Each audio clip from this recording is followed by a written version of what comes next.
Ronen Palan, professeur de politique internationale à la City University of London, explore la question des centres financiers offshore depuis 20 ans.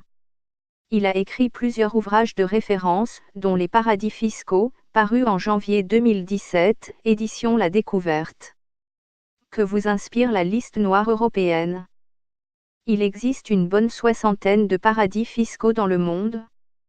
Or, aucun des grands centres financiers offshore prisés par les grandes fortunes et les multinationales ne figure sur la liste noire adoptée par l'Union européenne.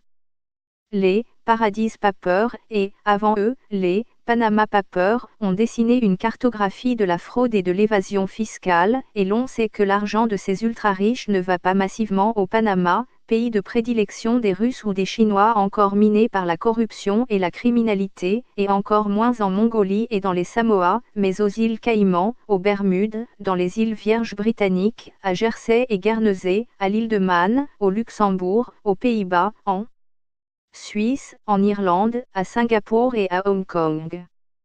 La liste européenne a beau avoir été établie avec rigueur et en fonction de critères objectifs, elle ne permet pas de s'attaquer aux vrais paradis fiscaux et à l'argent là où il se trouve réellement.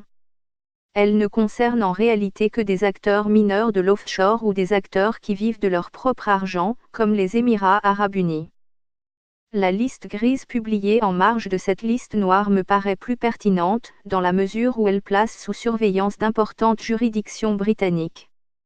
Par ailleurs, il est des outils plus efficaces et plus puissants que les listes noires pour combattre les paradis fiscaux, à l'instar de la loi FATCA Foreign Account Tax Compliance Act adoptée par les États-Unis.